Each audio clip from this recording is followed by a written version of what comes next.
बिस्मिल्लाहिर्रहमानुर्रहीम। दिरली शर्तुल की 39वीं किस्त में जब गुंदोगदू को पता चलता है कि तुम्हारा बेटा अब इस दुनिया में नहीं आएगा तो वो फ़ौरन अपने खेमे की तरफ जाता है और आकर सलजान से पूछता है कि ये सब कैसे हुआ। तो सलजान उसे बताती है कि ये सब कुछ आयकज़ ने किया है। ये सुनकर गुंदोगदू काफ़ी गुस्से में आ जाता है और यहाँ कोड़े लगने के बाद आयकज़ के बाबा अपनी बेटी को तसल्ली दे रहे हैं कि इंशाल्लाह ये वक्त भी गुज़र जाएगा। वहीं गुंदोगदू आकर आयकज़ से कहता है कि किस चीज़ का तुमने मुझसे बदला लिया है। जिस पर दहमीर कहते हैं कि अगर तुम्हें कसास चाहिए तो मुझसे ले लो और मेरी जान ले लो, और इसे बताते हैं कि ये सब कुछ तुम्हारी बीवी सलजान ने जानबूझकर किया है। यहाँ अब्दुल रहमान किले के इतराफ़ में किले पे आने जाने वालों पर नज़र रख रहे हैं और वहीं पर सलीबी फ़ौज का एक सिपाही आकर अब्दुल रहमान पर हमला कर देता है। अब्दुल रहमान का दूसरा साथी जैसे ही अब्दुल रहमान को देखने आता है वहीं इस पर भी हमला हो जाता है। नूरगुल को मुकम्मल तौर पर अपने रंगों में ढाला जा रहा है ताकि इसको सलीबियों का बेहतरीन सिपहसालार बनाया जा सके। यहाँ गुरदोगलू भी नूरगुल को किले में देख लेता है और जैसे ही सलीबी पकड़ा हुआ सिपाही यहाँ पे लाता है, गुरदोगलू उसे देख के कहता है कि ये सुलेमान शाह का ही आदमी है। गुरदोगलू किले से मिली हुई अशरफियाँ पाकर काफ़ी खुश है और कहता है कि मैं इन अशरफियों से तमाम कबीले वालों को ख़रीद लूँगा।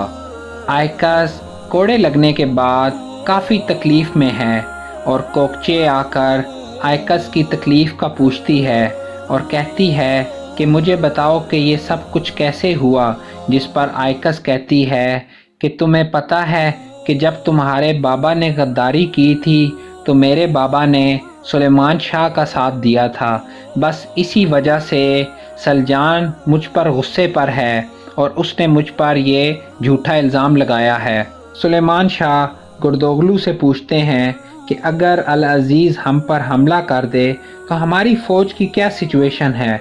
गुरदोगलू कहता है कि हम सिर्फ 3 या 4 दिन तक इनके लश्कर का मुकाबला कर सकते हैं। और गुरदोगलू कहता है कि मैं ये मसला जिरगे में उठाना चाहता हूँ। जिस पर सुलेमान शाह गुस्से में आ जाते हैं कि क्या मैं अपने बेटे अर्तुगरुल को अल अज़ीज़ के हवाले कर दूँ। यहाँ दुंदर भी अभी तक बेहोश है।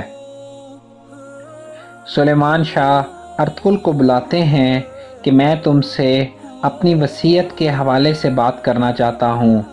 अगर अल अज़ीज़ के हमले पर मुझे कुछ हो जाए तो तुम कोकचे से शादी कर लेना। और साथ साथ बताते हैं कि मुझे तुम्हारे दिल का हाल पता है, मगर तुम्हारी बेहतरी इसी में है कि तुम्हारी और कोकचे की शादी हो जाए। यही मेरी आखिरी वसीयत है। इन तमाम बातों से अर्तुगरुल काफ़ी रंजीदा हो जाते हैं। हलीमा सुल्तान अर्तुगरुल के दिए हुए आईने को देखकर अर्तुगरुल का ख्याल कर रही हैं और कहती हैं, या रब मेरे ख्यालों को हकीकत का रूप दे दे। अर्तुगरुल गुरदोगलू से आकर कहते हैं कि जिस दिन तुम्हारे राज पोशीदा होंगे उस दिन मैं तुम्हें नहीं छोड़ूंगा, क्योंकि मुझे तुम्हारी हर हरकत मालूम है। इसके अलावा अर्तुगरुल कहते हैं कि मुझे पता है कि तुमने अबू हशाम को इस कबीले में बतौर ताजिर लाए थे और मैं तुम्हारी हर साजिश से आगाह हूँ। अर्तुगरुल अपनी माँ से बात करते हुए कहते हैं कि मैं अब थक गया हूँ। जिस पर आयमा खातून कहती हैं कि सब्र करो मेरा बेटा। अर्तुगरुल बताता है कि मैं सिर्फ हलीमा से प्यार करता हूँ, मगर बाबा ने मुझे कोकचे से शादी की वसीयत की है। जिस पर आयमा खातून उसे कहती हैं कि परेशान ना हो, इंशाल्लाह अगर तुम चाहो तो दोनों को खुश रख सकते हो। जिस पर अर्तुगरुल कहता है कि ये दिल सिर्फ एक ही मोहब्बत में धड़कता है, कहाँ से किसी और के लिए मोहब्बत का जज्बा लाऊं।